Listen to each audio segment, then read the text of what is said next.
धन्यवाद सर्वांना जे काही ऑनलाईन कनेक्ट आहेत.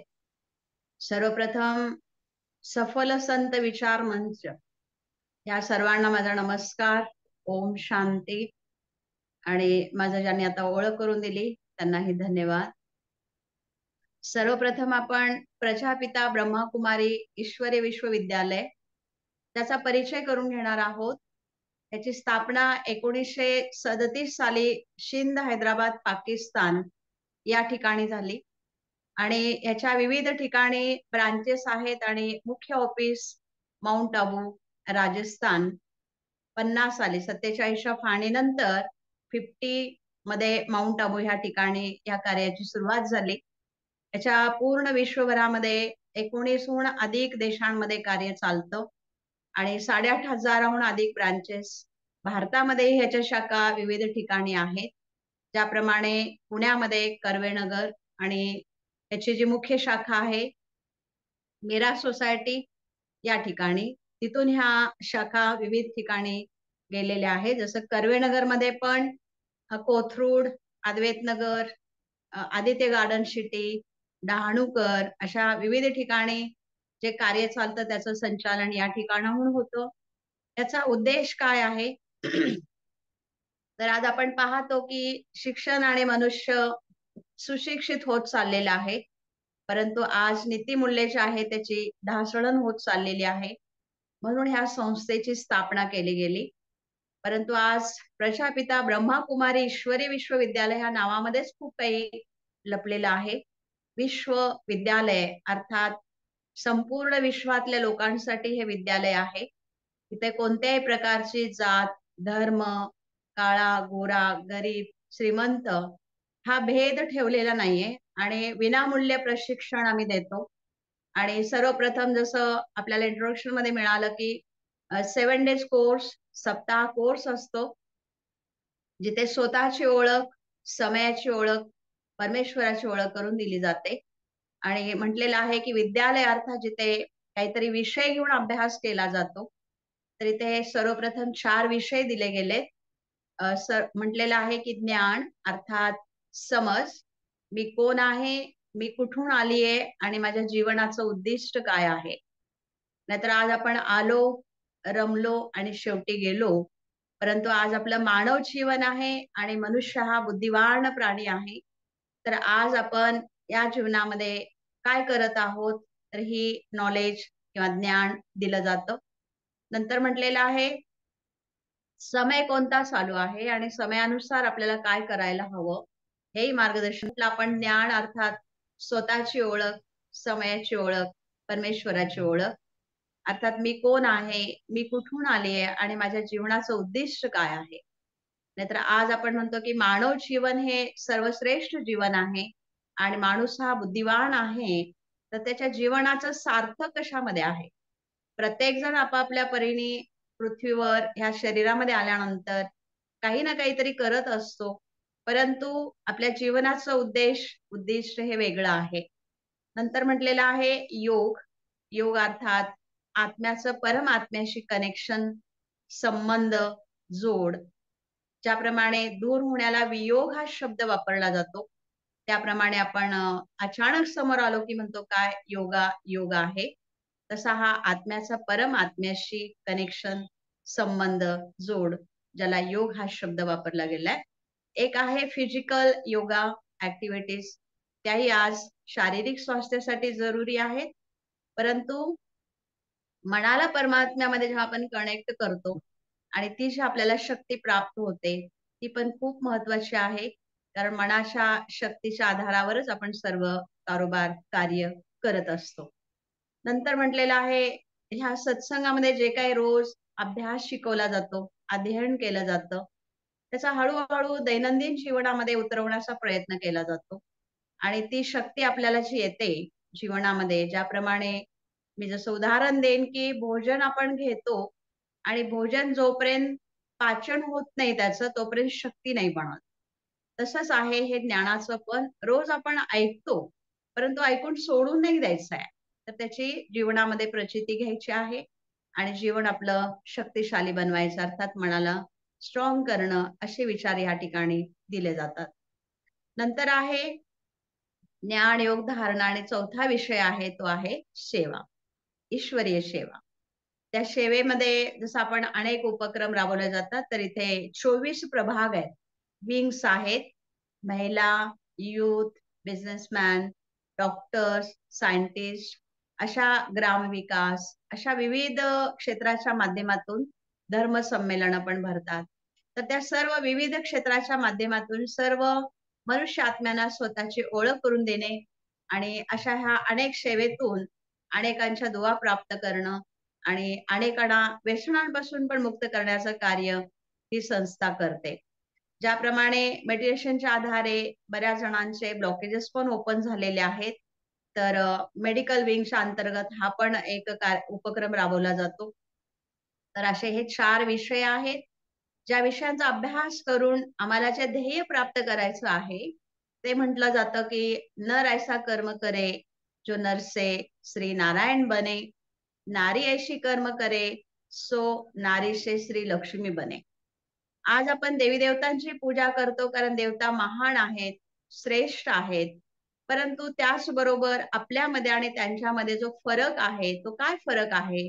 हे समजून घेणं समयानुसार खूप जरुरी आहे. आज देवतांची पूजा होते कारण ते दिव्य गुण युक्त देवता आहेत आणि आज मनुष्यामध्ये आणि देवतांमध्ये बाहेरील जर फरक असेल तर तो कोणता नाहीये. तो फरक आहे आंतरिक गुणांचा आणि अवगुणांचा. तर त्या अवगुणांचा त्याग करून आपण गुण धारण करतो, तेव्हा आपण पण नराचा नारायण आणि नारीपासून श्रीलक्ष्मी हे आपण पद प्राप्त करू शकतो. नंतर म्हटलेलं आहे, ह्या विद्यालयाचं कार्य जे आहे ते राष्ट्रीय, आंतरराष्ट्रीय स्तरावर माउंट आबू ह्या ठिकाणी विविध प्रकारच्या कॉन्फरन्स होतात. ज्याच्यामध्ये इनोमध्ये सल्लागार सदस्यत्व या संस्थेला प्राप्त झालेलं आहे. पीस अवॉर्ड्स प्राप्त झालेले आहेत आणि कॉन्फरन्स पण या ठिकाणी होतात. आणि छोटे-मोठे सर्वच प्रकारचे जे सदस्य आहेत ह्या संस्थेमध्ये प्रवेश घेऊन विनामूल्य हे 6 दिवसाचा अभ्यास कोर्स, सप्ताह किंवा लॉंग लाईफ ही पढ़ाई, अभ्यास, अध्ययन करत राहतात. ज्याच्या आधारे जीवनामध्ये अनेक प्रकारच्या गोष्टींपासून आपण मुक्त होतो. जसं मी उदाहरण दिलं, की व्यसनांपासून मुक्त होतो आणि ज्या काही आपल्याला अनावश्यक सवयी लागलेल्या असतात, जी आपली इच्छा असते सोडण्याची तरी आपण म्हणतो, की काय करणार माझा स्वभाव आहे. तर त्या स्वभावाला आपण म्हणतो, की औषध नाहीये, परंतु जसं आपण म्हटलेलं आहे, की स्वतःची ओळख अर्थात शरीर आणि आत्मा. शरीर ज्याप्रमाणे पंचमहाभूताने बनलेलं आहे, तशी आपली आत्मा 3 शक्तींनी बनलेली आहे. जसं मी नॉलेजमध्ये सांगितलं, की स्वतःची ओळख करून दिली जाते या ठिकाणी. आज जर आपल्याला विचारलं, की आपलं नाव काय आहे? कुठे राहत आहात? काय करत आहात? तर आपण बाहेरील स्वरूपाचा परिचय करून देतो. पण ॲक्चुअली मी कोण आहे? हे तर माझं बाहेरची ओळख झाली. बाहेरचं इंट्रोडक्शन झालं. पण मी कोण आहे? हे माझं नाव आहे. हा माझा ॲड्रेस आहे. परंतु हा नंतरचा ॲड्रेस आहे. आफ्टर आणि बिफोर पण आपण आहोत जर्नी करणारे. तो कोण आहे? तर मी एक अजर, अमर, अविनाशी, चैतन्य शक्ती आत्मा आहे. शरीर ज्याप्रमाणे पंचमहाभूताने बनलेलं आहे, तशीच आपली आत्मा 3 शक्तींनी मिळून बनलेली आहे. त्या 3 शक्त्या आहेत मन, बुद्धी, संस्कार. मनाचं कार्य आहे नित्य विचार करणं. ज्याच्यामध्ये 2 प्रकारचे विचार राहतात. Positive, negative, past, present, future. तर सर्वाधिक आपण कुठे वावरत असतो? पास्टमध्ये. आणि एखाद्याला जर विचारलं, की आपल्या मनामध्ये जे विचार चालतायत, ते सर्वाधिक कोणते चालतात? पास्ट, प्रेझेंट का फ्युचर? तर मनुष्य सर्वाधिक मागचे विचार करत राहतो, ज्याला भूतकाळ म्हटलेलं आहे. वर्तमान काळ आणि भविष्यकाळ. तर आपण एखाद्याला विचारलं, की तुम्ही पास्टमधले पण काय विचार करताय? एखादा आनंदी प्रसंग सांगा. तर तो आठवावा लागतो. परंतु आधी घोकंपट्टी जी आहे, ती नकारात्मक विचारांची असते. आणि म्हणून म्हटलेलं आहे, की मनुष्याला दुःखी करणारं दुसरं कोणी नसून आपलेच विचार आपल्याला दुःख देतात किंवा आनंद देत असतात. आपल्या विचारांवरच सुख आणि दुःखाची प्राप्ती होत राहते. म्हणून म्हटलेलं आहे, की मनाला नेहमी आनंदी ठेवणं, चांगल्या विचारांवर ठेवणं आणि संत संगतीत राहणं हे खूप महत्वाचं आहे. म्हणून म्हटलेलं आहे, की मन आहे विचार करण्याचं कार्य त्याच्यावरती आपण एखाद्या गोष्टीवर खूप विचार करतो, करायचं आहे, नाही, हो. आणि मग हा मनामध्ये काहीतरी गोंधळ चालू असतो आणि मनाला वकील म्हटलेलं आहे आणि बुद्धी ही जजमेंट, निर्णय घेते, हो, नाही, आपण ठरवतो आणि कृतीमध्ये येतो. त्याला कर्म म्हटलेलं आहे. तर मनाचं काम आहे विचार करणं, बुद्धीचं कार्य आहे निर्णय घेणं आणि आपण कृती करतो त्याला संस्कार, स्वभाव असं म्हटलेलं आहे. तर स्वभाव कसा निर्माण होतो? एखादं कार्य वारंवार केल्याने. आपण पाहतो की आपण म्हणतो मला पहिला इतका राग येत नव्हता किंवा चिड होत नव्हती. पण हल्ली काय झालंय माहीत नाही. माझ्यामध्ये सहनशक्ती नाहीये. मला पटकन राग येतो किंवा आणखीन एखादी सवय, हे जसं मी उदाहरण दिलं, आणखीन एखादी सवय असू शकते की जी पहिला नव्हती आणि आता आहे. तर हा जो सध्याचा जो स्वभाव माझा बनलेला आहे, तो वारंवार एखादी गोष्ट केल्यानंतर तयार होतो. आणि मग जेव्हा आपल्याला समोरून सूचना मिळतात, की हे जे तुझ्यामध्ये आहे, हे थोडंसं चेंज, बदलायला हवं, परिवर्तन करायला हवं. तर मग आपण ते स्वीकारलं पाहिजे, की ठीक आहे. अनेकांचे जरी विचार आहेत, की ह्या गोष्टी माझ्यामध्ये बदल हवा आहे, तर तो आपण स्वीकार करून बदलायला हवं. पण बदलायचं नसेल, तर आपण म्हणतो स्वभावाला औषध नाहीये. तर स्वभावाला औषध आहे. कारण जर आपण स्वभाव तयार केलेला आहे, तर आपण रिव्हर्स पण जाऊ शकतो. त्याच्यासाठी फक्त आहे महसूसताची शक्ती, रिअलायझेशन. जितकं आपण रिअलायझेशन करू, की माझ्या व्यवहारामुळे, माझ्या स्वभावामुळे जर कोणाला त्रास होत असेल आणि माझ्या बदलण्याने जर कुणाला आनंद मिळत असेल, तर तो निश्चितपणे आपण बदलायला हवा. तर अशा प्रकारे मनाचं कार्य आहे, ज्याला म्हटलेलं आहे बुद्धी. बुद्धी काय करते? हो, नाही ठरवतो आणि कर्मांमध्ये येतो. तर अशा 3 शक्तींनी मिळून आत्मा बनलेली आहे, ज्याला आपण स्वभाव आणि संस्कार म्हणतो. तर स्वभाव आपल्याला बदलता येतो. फक्त रिअलायझेशन, महसूस करणं, की मी आत्मा आहे आणि माझे हे आत्म्याचे 7 गुण आहेत, ज्याला सतोगुणी म्हटलेलं आहे. आणि आत्मा राहतो कुठे? देहामध्ये, बॉडीमध्ये त्याचं निवासस्थान कुठे आहे? तर आतापर्यंत आपण हृदयामध्ये राहतो असं समजत होतो. परंतु हृदय, मेंदू, हार्ट, किडनी हे जे पार्ट आहे ते शरीराचे अवयव आहेत. हे ॲक्टिव्हेट होतात जेव्हा ज्याच्यामध्ये प्राण, त्याला अध्यात्मामध्ये आत्मा म्हटलेलं आहे. आधी आत्म्याला जाणणं, मी कोण आहे? तर स्वतःची ओळख. आणि ह्या सर्व गोष्टींमध्ये जसं म्हटलेलं आहे, की आत्मा हा देहामध्ये दोन्ही भवयांच्यामध्ये विराजमान आहे. जसं डोळ्याने पाहणं, मुखावाटे बोलणं, ऐकणं हे सर्व कार्य आत्मा करतो. म्हणून आपण म्हणायलाही म्हणतो, की आज माझं डोकं फार दुखतंय, माझे पाय फार दुखतायत. अर्थात मी डोकं नाहीये, माझं डोकं आहे. मग मी कोण आहे? तर हा जो फरक आहे, तो समजून घेणं म्हणजे मेडिटेशन. जसं खुर्चीवर मी बसलेली आहे, खुर्ची म्हणजे मी नाहीये.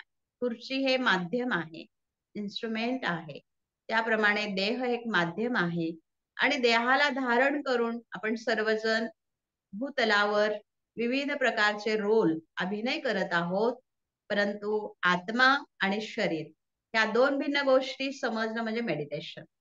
तर थोडा वेळ ह्या देहाला विसरणं आणि परमात्म्याशी एकरूप होणं, जे आत्म्याचे मूळ गुण आहेत 7, ज्याला म्हटलेलं आहे सतोगुणी. 7 गुण आहेत, सप्ता आहे, 7 सूर आहेत, सप्तपदी आहेत आणि 7 रंग पण आहेत. तर अशा ह्या आत्म्याच्या 7 गुणांमध्ये आपल्याला स्थित व्हायचं आहे. आत्मा मुळात पवित्र स्वरूप आहे, आनंद स्वरूप आहे, सुख स्वरूप आहे, प्रेम स्वरूप आहे, ज्ञान स्वरूप आहे. अशा ह्या 7 गुणांमध्ये स्थित होऊन आपले ते व्हॅल्यूज, मूल्य जे हळू-हळू आपण विसरत चाललेलो आहोत, त्या स्वतःच्या मूळ गुणांवर आधारित जेव्हा आपण कर्मांमध्ये येतो, तेव्हा आपल्याला सुख, शांती, आनंद, खुशी जे आपल्याला प्रत्येक कार्यातून हवे असतात. जीवन जगत असताना ह्या सर्व गुणांची आवश्यकता असते. ते आपल्यामध्येच आहेत. पण आपण ह्या सर्व साधनांमध्ये, व्यक्तींमध्ये स्थान चेंज करण्यामध्ये शोधत असतो. परंतु म्हटलेलं आहे आत्म्यामध्येच हे 7 गुण आहेत. नंतर म्हटलेलं आहे की आत्मा मुळात शांत स्वरूप आहे. आत्म्याचे पिता शांतीचे सागर आहे आणि आपलं घर जे आहे ते शांतीधाम आहे.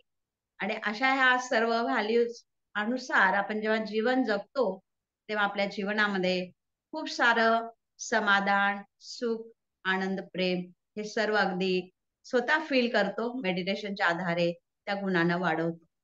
नंतर म्हटलेलं आहे, की जसं आपण पाहतो, की पाण्याला गरम केलं जातं आणि पुन्हा त्याचा मूळ गुण जो आहे हीटर काढल्यानंतर जसं थंड होतं, तसं आपण कार्यामुळे, व्यक्तींमुळे, प्रसंगांमुळे डिस्टर्ब होतो, चिड होते.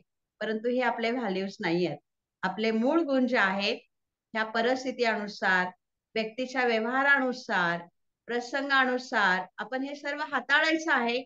परंतु मनाची शांती स्थिर ठेवून आपल्याला कर्मांमध्ये यायचं आहे. कर्म हा वेगळा पार्ट आहे आणि आत्म्याचे जे मूळ गुण आहेत, तो वेगळा रोल आहे. आणि ह्या स्वरूपामध्ये स्थित होऊन जेव्हा आपण प्रत्येक कार्य किंवा कर्म करतो, तेव्हा आपण डिस्टर्ब नाही होत. आणि म्हणून आपले मूल्य घालवायचे नाहीयेत, गमवायचे नाहीयेत. पण रोजच्या रोज त्या ईश्वराशी, परमशक्तीशी कनेक्ट होणं, स्वतःला फील करणं, की मी मुळात आत्मा असा आहे आणि ह्यालाच म्हटलेलं आहे मेडिटेशन.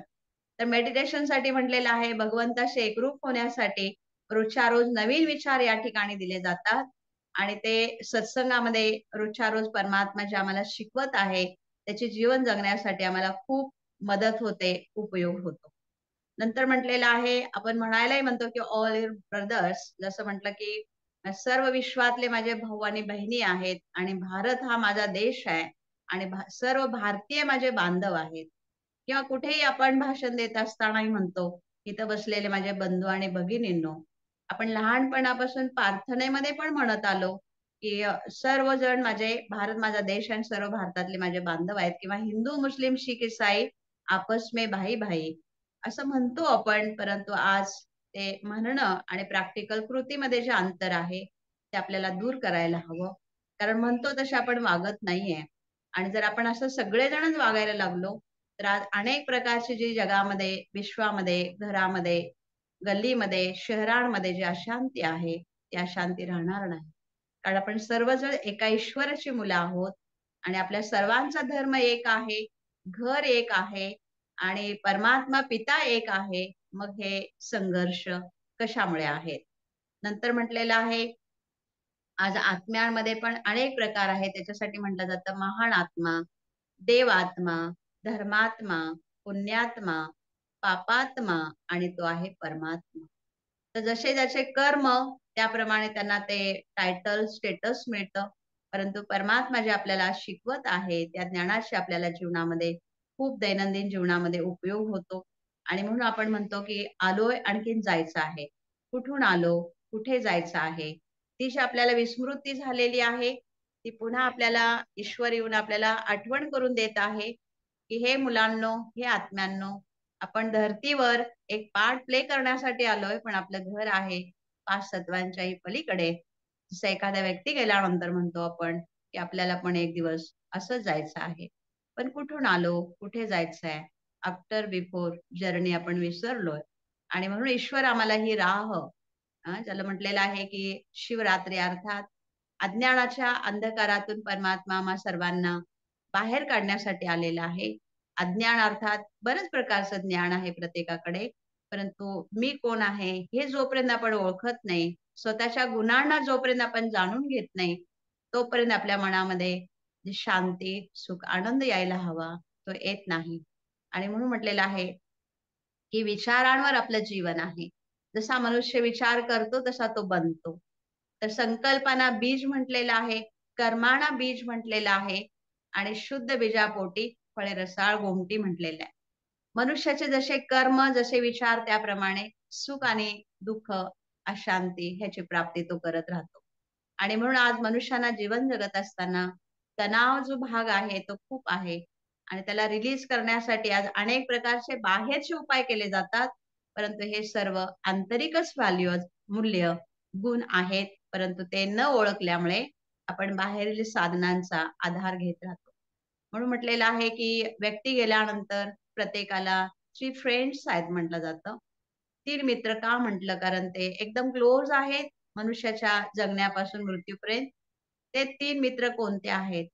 तर देह आहे, परंतु ह्या देहाला महत्त्व आहे, जोपर्यंत जीव, प्राण, आत्मा आत्मा निघून गेल्यानंतर सर्वप्रथम जर आपल्यापासून कोणी विभक्त होत असेल तर तो आहे पैसा आणि दागिने. ज्याला जीवन जगत असताना ह्या सर्व गोष्टींची आवश्यकता आहे, पण आत्मा निघून गेल्यानंतर हळूहळू या सर्व गोष्टी आपल्यापासून दूर होत जातात. नंतर म्हटलेलं आहे पैसा, दागिने आणि देहाचे संबंधी, ज्याला आपण म्हणतो माझा पती, माझी पत्नी, माझी मुलं, हे आपल्याला साथ देत राहतात जोपर्यंत आपण उभे आहोत. आत्मा निघून गेल्यानंतर ही सर्व मंडळी आपल्याला स्मशानपर्यंत सी ऑफ करायला येते, टाटा करायला येते. नंतरची जर्नी थर्ड फ्रेंड म्हटलेलं आहे. आपण आयुष्यभर केलेले चांगले आणखीन वाईट कर्म, पाप आणि पुण्य. तर ही जी गठरी आहे ती आपल्या बरोबर येते. म्हणून जीवन जगत असताना आपण सर्वप्रथम प्राधान्य देऊयात श्रेष्ठ विचारांना, श्रेष्ठ कर्मांना. कारण व्यक्ती गेल्यानंतर मागे जे वर्णन केलं जातं ते गुणांचं केलं जातं. म्हणून म्हटलेलं आहे मूर्तिरूपी जावे, कीर्तिरूपी उरावे. व्यक्ती गेल्यानंतर त्याच्या गुणांचं वर्णन केलं जातं की छान होता, सर्वांना सुख दिलं, आनंद दिला. तर जिवंतपणे आपण इतरांना सुख देऊयात, आनंद देऊयात, खुशी देऊयात. आपल्या कर्माने, मुखावाटे किंवा संबंध संपर्कामध्ये आल्यानंतर आपल्याला इतरांना काय देता येईल, घेण्याची जी इच्छा आहे ती मानवाला दुःखी करत असते आणि देताना आपल्याला आनंद होतो. तर ईश्वराकडून घ्यायचा आहे आणि परमेश्वर जो आहे तो सागराप्रमाणे आहे. त्याचे गुण जे आहेत ते अगाध आहेत, अथाह आहेत. ते गुण धारण करून आपण इतरांना देत राहतो मेडिटेशनच्या माध्यमातून.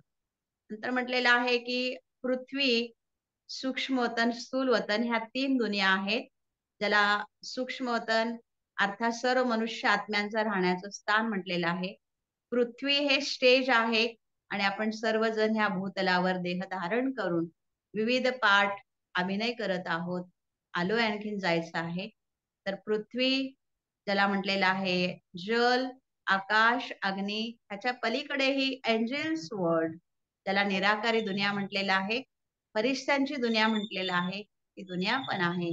त्या दुनियेला जेव्हा जाणून घेतो तेव्हा मेडिटेशन करत असताना देह आपला इथेच असतो, पण मनाने आपण परमेश्वराच्या अर्थात ज्याला परमधाम, शांतीधाम, निर्वाणधाम, अखंड ज्योती महतत्व, जे परमेश्वराचं निवासस्थान आहे, जिथून आपण आलोत पृथ्वीवर, जिथे आपल्याला जायचं आहे, त्या ईश्वराची ओळख, परिचय या ठिकाणी करून दिला जातो. आज ज्याप्रमाणे आपण आत्म्यांमध्ये अनेक प्रकार पाहिले, महान आत्मा, देवात्मा, पुण्यात्मा आणि तो आहे परमात्मा. तर परमात्मा आणि आत्म्यामध्ये काय अंतर आहे हे जाणून घेऊयात आपण. जसं परमात्म्यासाठी म्हटलेलं आहे परमात्मा अर्थात श्रेष्ठ पिता, श्रेष्ठ शिक्षक, श्रेष्ठ सद्गुरु. शिव ह्या शब्दाचा अर्थ आहे कल्याणकारी. परमात्मा हा धर्तीवर सर्व मनुष्य आत्म्यांचं कल्याण करण्यासाठी आलेला आहे आणि शिव ह्या शब्दाचा अर्थच आहे जसं म्हटलेलं आहे देव देव महादेव. सर्व 33 कोटी देवता आहेत. आज 700 करोड मनुष्य आत्मे आहेत आणि परमात्मा हा एक आहे. म्हणून म्हटलं जातं God is one, God is truth. ईश्वर एक आहे त्याचा परिचय देण्यासाठी मी ते वर्णन करेन की परमात्मा आणि मनुष्य आत्मा आणि देवतांमध्ये काय फरक आहे. तर परमात्मा जन्म मृत्यूच्या चक्रामध्ये येत नाही. अभोक्ता, अव्यक्त, अकर्ता, निर्गुण, निराकार, ज्याला सत्व, रजो, तमो ह्या अवस्थांमध्ये ज्यांची स्थिती नाहीये, जो सदाशिव आहे, सर्वश्रेष्ठ आहे, सर्वोत्तम आहे आणि देवांचाही देव आहे. अशा परमपिता परमात्म्याचे आपण सर्वजण मुलं आहोत. परंतु ईश्वर पित्याला विसरल्यामुळे आज आपण 33 कोटी देवतांचंही स्मरण करतो, त्यांनाही नमस्कार करतो. परंतु ह्या देवी देवताही कुठेतरी कनेक्ट आहेत. ज्यांना म्हटलेलं आहे शक्ती कुठून प्राप्त होते, तर तो परमात्मा अजन्मा, अभोक्ता, अकर्ता. त्याला म्हटलेलं आहे दुःखहर्ता, सुखकर्ता, पतित पावन, सद्गती दाता. आज आपण छोट्या मुलांनाही म्हणतो की बाळांनो नमस्कार करा आणि ईश्वराला म्हणा चांगली बुद्धी द्या. तर दिव्य बुद्धीचा दाता ही परमात्मा आहे. आज ईश्वर हा दुःखार्ता सुख करता आहे आणि आज परमात्म्याचे आपण मुलं आहोत. तर भगवंत पिता पित्याच्या रूपाने प्राप्त झाल्यामुळे तो कधीही कुणाला दुःख देत नाही. दुःख हे मनुष्य आपल्या कर्माने प्राप्त करत राहतो. परंतु आपण काही घडलं की म्हणतो हे देवाने केलं, ईश्वराने केलं, पण नाही. परमात्मा हा सदैव सर्व मनुष्य आत्म्यांप्रती सुखदायीच विचार करतात. दुःख मात्र म्हटलेलं आहे आपण आपल्या कर्माने प्राप्त करत राहतो. तर अशा परमपिता परमात्म्याला जशी त्याची शिवरात्री, महाशिवरात्री साजरी केली जाते. ज्याचं प्रतीक आहे की ज्ञान सूर्य प्रगटा अज्ञान अंधेर विनाश. परमात्मा भूतलावर अवतरित होतात. त्याचेच प्रतीक म्हणून शिवरात्री आपण साजरी करतो. तर परमात्मा अज्ञान अंधकारातून ज्ञानरूपी प्रकाशाकडे घेऊन जातात म्हणून अंधारातून प्रकाशाकडे म्हटलेलं आहे. तर ईश्वराची जी वेळ आहे येण्याची धर्तीवर, जसं मी सांगितलं विद्यालयाच्या परिचयामध्ये 1937 आणि त्याची सुरुवात पाकिस्तान आणि वर्तमान समय मुख्यालय माउंट आबू ह्या ठिकाणावरून सर्व ठिकाणी हे ज्ञान पोहोचवण्याचं कार्य केलं जातं. आणि आज पीस ऑफ माइंड चॅनल किंवा सिस्टर शिवानी मेन बऱ्याच चॅनल्स वरती किंवा युट्यूबवर पण ह्या ब्रह्माकुमारीचे कार्यक्रम बऱ्याच श्रेष्ठ, ज्येष्ठ, अनुभवी, तपस्वी आत्म्यांकडून मार्गदर्शन केलं जातं. आणि अशा ह्या परमात्म्याला जेव्हा आपण ओळखतो, तेव्हा आपल्या जीवनामध्ये जसं म्हटलेलं आहे, की अनेक प्रकारची चिंता, दुःख, अशांती हे प्रॉब्लेम सर्वांनाच आहेत, परंतु ते रिलीज कसं करायचं, त्याचं सर्वश्रेष्ठ ज्ञान परमात्मा ह्या विद्यालयाच्या द्वारे गेली 86-87 इयर्स पासून ही संस्था अविरतपणे कार्य करत आहे. आणि महत्वाचं म्हणजे की इथं कोणत्याही प्रकारचे चार्जेस आकारले जात नाहीयेत. परंतु मग हे कार्य कसं चालतं? तर आपण पाहतो की आज अनेक प्रकारचे व्यसनाधीन मनुष्य आहेत.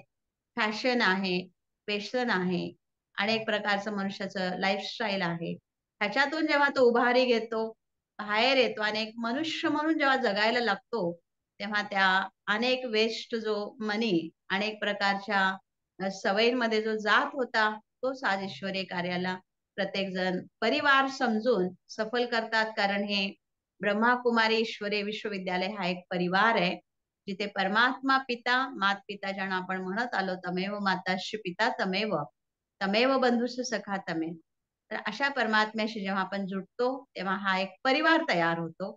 आणि ज्याप्रमाणे परिवारामध्ये एकमेकांच्या सहकार्यानेच घर किंवा घरातला कारोबार चालतो, त्याचप्रमाणे ब्रह्माकुमारी ईश्वरी विश्वविद्यालय हे पण अशाच प्रकारचं विद्यालय आहे, जे सर्वांच्या सहकार्याने, कोणत्या ना कोणत्या सहयोगाने सर्व प्रकारचं कार्य अर्थात गोवर्धन पर्वत उचलण्यासाठी ज्याप्रमाणे प्रत्येकाने एक अंगुली दिलेली आहे, एक बोट दिलेला आहे, त्याप्रमाणे ईश्वरीय कार्याचाही कारभार सर्वांच्या सहकार्याने संपन्नतेकडे चाललेला आहे. आणि म्हणून महाशिवरात्रीच्या अगोदर मी आपल्या सर्वांना सांगू इच्छिते, की परमात्मा कोण आहे, मी कोण आहे. आज आपण भले एकमेकांना आपण समोर भेटत नाहीये, पण ह्या माध्यमातून जे आपण एकमेकांशी सुसंवाद साधत आहोत, त्याच्याद्वारे प्रत्येकाने आपल्या जीवनामध्ये अ, सुख शांतीमय जीवन जगावं. सगळेजण जीवन जगत आहोत. परंतु ज्या जगण्यामध्ये पण जे अंतर आहे, ते अंतर जे आहे ते आपल्याला दूर करून सुंदर जीवन जगूयात. जगूयात आणखीन जगण्यासाठी इतरांना पण सहकार्य करूयात. ज्याप्रमाणे मी जसं सांगितलं, की अनेक प्रकारचे उपक्रम ह्या ठिकाणी राबवले जातात आणि जसं आता कुंभमेळ्यामध्ये पण आमचा खूप मोठा योगदान आहे. बऱ्याच प्रकारच्या झाकी निर्माण केलेल्या आहेत. येणाऱ्या सर्व भाविकांना, भक्तांना त्या ईश्वराशी कनेक्ट होण्याची विधी सहज ती शिकवली जातीये. तर आज ही जी संस्था आहे, वेगवेगळ्या माध्यमातून जितकी काही समाजाची सेवा करता येईल, तेवढी केली जातीये. आणि महत्वाचं मला इथे सांगायला आनंद होईल, की राष्ट्रपतीजी मुर्मूजी त्या पण ह्या ब्रह्माकुमारी संस्थेशी संलग्न आहेत. कारण त्यांनी आपल्या आयुष्यामध्ये, जीवनामध्ये खूप सारा संघर्ष केलेला आहे, स्ट्रगल केलेला आहे. आणि त्याचा जर आपण कधी अनुभव ऐकायचा असेल आणि जर सर्च केलं, तर तुम्हाला अवेलेबल होईल मोबाईलवर मुर्मूजींचा अनुभव. तर त्या नेहमी सांगतात, की मी आज अनेक संस्था जॉइन केल्या, अनेक संस्थांमध्ये गेले, पण मला जे इथे समाधान मिळालं, ते अन्य कुठेही नाही. कारण त्या डिप्रेशनमध्ये गेलेल्या होत्या, प्रसंगाला हाताळता आणि आता सुंदर ते जीवन जगत आहेत. माउंट आबू ह्या ठिकाणी 2-3 वेळा त्यांचं व्हिजिट येणं झालेलं आहे. आज बरेच कलाकार पण या हेड ऑफिसला येऊन आपल्या जीवनाला सुंदर बनवलेलं आहे. आताच 8 दिवसापूर्वी कॉन्फरन्स झालेली आहे CA लोकांची, तर त्या सर्वांचा पण एक्सपिरियन्स फार सुंदर आहे. आज ही संस्था समाजातल्या छोट्यांपासून मोठ्यांपर्यंत ही अविरतपणे कार्य करण्याचं कार्य करते निस्वार्थ भावनेने. तो जो आनंद मिळतो त्याच्या पलीकडे बाकीच्या सर्व गोष्टी ह्या छोट्या वाटायला लागतात. कारण आनंद, खुशी जी आपल्याला पैशातून प्राप्त नाही होत, ज्या अनेकांच्या दुआ प्राप्त होतात, अनेकांचे आशीर्वाद प्राप्त होतात, ते आमच्यासाठी खूप मोठे असतात. आणि म्हणून म्हटलेलं आहे, की जिथे दवा काम करत नाही, तिथे दुआ काम करतात. आणि म्हणून परमात्म्याने आम्हाला हा सुंदर मनासाठी मार्ग दाखवलेला आहे आणि सुंदर विचारांच्या आधारे आपण सुंदर जीवन जगू शकतो. महाशिवरात्री येत आहे. आज आपण जानेवारी महिनाही फार सुंदररीत्या 1 तारखेपासून आज आपण 29 तारखेला पोहोचलेलो आहोत. 30 आणि 31 अशी ही ह्या महिन्याची सांगता आहे. 25 इयर्स मधल्या आणि आज आपण फेब्रुवारीमध्ये प्रवेश करतोय. तर जानेवारी महिना आमचा पूर्ण तपस्येचा महिना असतो. आम्ही कमीत कमी आवाजामध्ये येतो, वाणीमध्ये येतो. कारण विद्यालयाचे जे फाउंडर आहेत प्रजापिता ब्रह्मा ज्यांचा स्मृती दिवस 18 जानेवारी 69 साली त्यांनी देहाचा त्याग केला. त्यांची सुरुवात फार लहानपणापासून झाली. तो एक मोठा इतिहास आहे आणि अव्यक्त दिवस जो आहे 18 जानेवारी 69 म्हणून आम्ही 1 ते 18 तारीख किंवा पूर्ण महिनाच आम्ही तपश्चर्या करतो. कमीत कमी आवाजामध्ये येतो आणि अंतर्मुख राहून, मौनमध्ये राहून आमची ती साधना असते. आणि आमची माउंट आबू ह्या हेड ऑफिस पासूनच या वर्षाची सुरुवात झाली आणि जेव्हा आपण सुंदर स्थानापासून सुंदर विचारांनी जेव्हा आपण इयर साजरं करतो किंवा दिवसाची सुरुवात करतो, तर आपलं पूर्ण इयर, पूर्ण आयुष्य, पूर्ण वर्ष जोपर्यंत ह्या देहामध्ये प्राण आहे, श्वास आहे, तोपर्यंत आपण सुंदर विचारांनी एक आनंदी जीवन जगतो आणि इतरांना जगण्यासाठी सुद्धा सहकार्य करतो. तर फेब्रुवारी महिना हा म्हटलेला आहे शिवरात्रीचा आहे आणि परमात्मा धरतीवर येऊन आम्हा सर्वांना अज्ञानातून प्रकाशाकडे घेऊन जातो त्याचंच प्रतीक शिवरात्री आहे आणि हे कार्य म्हटलेलं आहे हे कुठल्या एका विशिष्ट समाजासाठी नाही, व्यक्तीसाठी नाही, तर सर्व विश्वातल्या लोकांसाठी आहे. कारण देह धारण केल्यानंतर हा धर्म येतो. परंतु ज्याप्रमाणे देवाच्या दारात जेव्हा आपण जातो तिथं कोणत्याही प्रकारचा धर्म नाहीये. आणि कितीही मोठा मुलगा झाला, जसं आपण पाहतो की प्रधानमंत्रीजी जेव्हा आपल्या आईला भेटायला जायचे, मातेला भेटायला जायचे, तेव्हा तो मुलगाच असतो. ते पद आणि स्टेटस हा नंतरचा भाग आहे. परंतु आई आणि मुलगा जेव्हा येतात तेव्हा तिथं अपॉइंटमेंट नसते, तिथे एक वेगळं नातं असतं. त्याचप्रमाणे परमात्मा हा विश्वाचा पालनहार आहे आणि आपण त्याची मुलं आहोत. आणि मुलं समजून जेव्हा आपण त्याला स्मरण करतो, ती जी अनुभूती आहे अध्यात्माची, आत्म्याची, ती अनुभूती आपल्याला कोणीही विश्वातली व्यक्ती, साधन, संपत्ती नाही देऊ शकत. तो फक्त अनुभवच असतो. म्हणून मी सर्वांना हा एक संकल्प देईन, की प्रत्येकाने जिथे आहात, आपण कुठेही ह्या परिसरात आहात, की इतर ठिकाणी कुठे आहात, ब्रह्माकुमारी संस्थेवर एखाद्या वेळेस तुमच्या वेळेप्रमाणे व्हिजिट करावी, काय आहे हे जाणून घ्यावं किंवा ऑनलाईन जरी आपण सर्च केलात, Brahma Kumaris meditation 7 days course, sister Shivani बहीण आहेत, उषा दीदी आहेत, शिलू दीदी आहेत. बरेच आमचे तपस्वी साधक त्यांच्या आज आपल्याला गाईडन्स, मार्गदर्शन मिळत राहतात. पीस ऑफ माइंड चॅनल 24 तास चालणारं चॅनल आहे. तर त्याचाही आपण घरी बसल्या आनंद घेऊ शकता. तसं जर प्रत्येक जण श्रेष्ठ आहे. जिथून आपल्याला चांगलं प्राप्त करता येईल, ते प्राप्त करत राहायचं आहे. कारण जीवन हे शेवटपर्यंत एक विद्यार्थी जीवन, स्टुडंट लाईफ. मला जिथून जे चांगलं ग्रास करता येईल, ग्रहण करता येईल, धारण करता येईल, ते करत राहायचं आहे. कारण परमात्मा इथे आम्हाला सांगतात, या देवी देवतांचे जे वाहन आहेत, खास तर म्हणता येईल की सरस्वती माता. सरस्वतीचं वाहन पण मोर पण आहे आणि हंस पण आहे. तर ह्या सर्व वाहनांची अर्थात देवी देवतांचं जे माध्यम आहे, तर त्या सर्वांचे गुण काय आहेत, ते गुण धारण केले जातात. हंस अर्थात प्रत्येकातून आपल्याला गुण धारण करणं आणि मोर अर्थात हा पवित्र प्राणी राष्ट्रीय पक्षी मानला जातो. तर आज प्रत्येकाची विशेषता गुण धारण करून सर्व गुण संपन्न आपल्याला बनायचं आहे. देवी देवता महान आहेत आणि त्यांना घडवणारा तर सर्वश्रेष्ठ आहे, जो परमपिता शिव परमात्मा ह्या संस्थेमध्ये गेली. जसं म्हटलं की मी 86-88 इयर्स पासून ही संस्था अविरतपणे, निस्वार्थपणे सर्वांची सेवा करत आहे. तर जसं इथं कोणत्याही प्रकारचं जसं म्हटलं धर्मभेद नाही, रंगभेद नाही.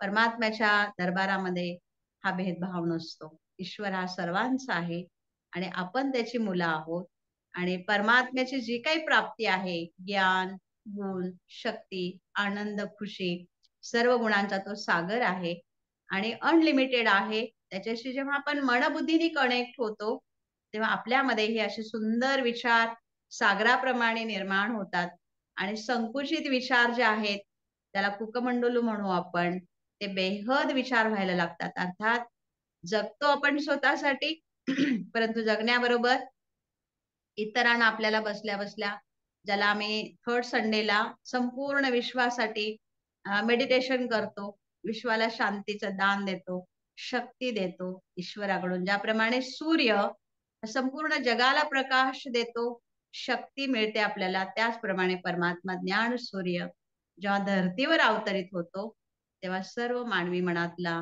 अज्ञानाचा अंधकार नाहीसा होतो. आज सर्व संस्था आपापल्या परीने समाजाला घडवण्याचं कार्य करतायत. परंतु जसं मी सुरुवातीला सांगितलं, की आज मूल्यांची ढासळण आहे आणि ती नीतिमूल्य जेव्हा आपण सांभाळतो, तेव्हा आपल्या जीवनामध्ये एक खूप सुंदररित्या परिवर्तन होतं आणि एक धर्तीवर आपण मानव म्हणून जगायला लागतो. जसं म्हटलेलं आहे, की आजचा मानव हा मानव नाहीये, कारण मूल्य नसल्यामुळे तो आज त्याची जी वृत्ती आहे, वागणं जे आहे ते हळू तमोप्रधानताकडे चाललेलं आहे. तर ह्या सर्व रिअलायझेशनच्या आधारे, महसूसतेच्या आधारे आपण कोण आहोत, कुणाची मुलं आहोत, कुठून आलोत, हे जेव्हा आपण जाणून घेतो, तेव्हा जगू स्वतः पण जगतो आपण आणि इतरांना जगण्यासाठी सुद्धा सहकार्य करतो. म्हणून परमात्मा जे आम्हाला रोज सत्संगाच्या माध्यमातून शिकवत आहेत, तर ती जी शिकवण आहे, ती अन्य कोणीही आम्हाला देऊ शकत नाही, असा हा माझा अनुभव आहे. कारण अनेक वर्ष ह्या मार्गावर चालत असताना जे नीतिमूल्य आपण सांभाळतो आणि मनावरती जे एक संयम येतं, ह्या मेडिटेशनच्या आधारे, ह्या ज्ञानाच्या आधारे, मन जे आहे ते कुठेही भरकटत नाही किंवा मनावर एक संतुलन येतं, संयम येतं, कंट्रोल येतं. कोणतीही गोष्ट आपल्याला बदलायची आहे किंवा एखादी चांगली गोष्ट धारण करायची आहे, म्हटलं की आपण धारण करतो तर ऑटोमॅटिक जे नको आहे, ते आपल्यातून ड्रेन होत राहतं. आणि म्हणून सत्संगाची का गरज आहे? तर म्हटलेलं आहे, की सत्संगातूनच आपल्याला सुंदर विचार प्राप्त होतात आणि आपल्याकडे वेळ आहे, तर जसं आपण 24 तास ह्या देहासाठी देतो, सकाळी उठल्यापासून झोपेपर्यंत प्रत्येकाची जी काही दिनचर्या आहे, जॉब आहे, घरातलं काम आहे, हे सर्व आपण करत राहतो. परंतु ह्या कर्मांमध्ये ईश्वराची स्मृती, स्मरण, ज्याला कर्मयोग म्हटलेलं आहे, भक्ती योग म्हटलेला आहे, ज्ञान योग म्हटलेला आहे, सहज राजयोग म्हटलेला आहे. त्याचा अभ्यास आपण करू शकतो. काही ना वाटतं, की हा राजयोगाचा अभ्यास करायचा, मेडिटेशन करायचं म्हणजे सर्व काही सोडावं लागेल, परंतु नाही. आम्ही एक थोडेसे साधक सोडले, तर बाकी सर्व सत्संगामध्ये येणारे परिवारात राहतात, जॉब करतात, बिझनेस करतात, आय-टी क्षेत्र आहे. सर्वजण आपापल्या परीने 8 तास, 10 तास बिझी आहे. परंतु मनाला जेव्हा आपण 1 तास देतो, ती मनाची एनर्जी, मनाचं चार्जिंग जसं आपण मोबाईल यूज करतो, चार्जिंग करतो, दिवसभर वापरतो, त्याप्रमाणे 1 तास या सत्संगाची वेळ आहे. 7 ते 8 ती आहे मनाला चार्ज करण्याची, शक्ती देण्याची वेळ. जसं ब्रह्ममुहूर्ताचा वेळ साधनेसाठी, तपश्यासाठी आहे, तसा सुंदर विचार प्राप्त करण्याची वेळ पण सकाळी 7 ते 8 आहे. त्या वेळेमध्ये आपण सुंदर विचार ईश्वराचे प्राप्त करतो आणि दिवसभर दैनंदिन जीवनामध्ये ह्या सुंदर विचारांचा आम्ही उपयोग करतो. त्याच्यामुळे आम्ही आनंदी राहतो आणि इतरांना आनंद देत राहतो. असं मी सर्वांना सांगेन, की प्रत्येकाने सुंदर विचार प्राप्त करावे. सुंदर आहोतच आपण, पण आणखीन सुंदर विचार व्हावे. त्याच्यासाठी ह्या संस्था अनेक प्रकारे समाजाला चांगल्या प्रेरणा, चांगले शिकवण देण्याचं कार्य करतात. म्हणूनच आज ह्या ब्रह्माकुमारी संस्थेला पीस अवॉर्ड्स पण प्राप्त झालेले आहेत आणि निस्वार्थपणे ही संस्था कार्य करत राहते आणि ज्याच्यामध्ये म्हटलेलं आहे, की परमात्मा वर्तमान समय आपल्या सर्व मनुष्य मात्र आत्म्यांना मुक्ती आणि जीवनमुक्ती. मुक्ती अर्थात देहातून मुक्ती नव्हे, परंतु कर्म करत असताना बऱ्याच गोष्टीतून आत्मा स्वतःला एक अलिप्त करतो किंवा कसं जीवन जगत असताना स्वतःला न्यारं आणि प्यारं, हातात राहायचं पण धरतीवर आहे, देहामध्ये आहे, सर्वांमध्ये आहे, कारोबारामध्ये आहे. परंतु मनाची जी स्थिती आहे, ती कशी आपल्याला एक वेगळी ठेवता येते, त्याचा अभ्यास आज या ठिकाणी दिला जातो. म्हणून सर्वांना ह्या माध्यमातून मला हे सांगायला खूप आनंद होईल, की आपण सर्वजण ब्रह्माकुमारीचे विचार सुंदररित्या ऐकत आहात. पुढे पण सर्वजण ऐकतील. त्याबद्दल मनापासून सर्वांना मी आभार, धन्यवाद. ज्या माध्यमातून आपण एकमेकांशी जुडले गेलो. आणखीन कुणाला जर काही प्राप्त करायचं असेल, तर तुम्ही जरूर ब्रह्माकुमारीज विद्यालय किंवा ईश्वरीय विश्वविद्यालय असं जर तुम्ही सर्च केलात, तर बरेच सिस्टर्स, ब्रदर्स अवेलेबल आहेत आपल्या सर्वांच्या सेवेसाठी. आमचं कार्यच हे आहे, की सर्वांचे विचार सुंदर बनवणं, जीवन सुंदर बनवणं आणि सुंदर विचारांच्या आधारे प्रत्येकाचं जीवन आनंदी, हेल्दी, वेल्दी, हॅपी अशा ह्या शुभ भावना ह्या संस्थेच्या वतीने मी आपल्या सर्वांना देईन आणि आज जुडण्यासाठी जे मधले मीडियम, माध्यम बनले, त्यांना पण आणि माझा परिचय ज्यांनी करून दिला, त्यांना पण मी धन्यवाद देते. आभार. ओम शांती.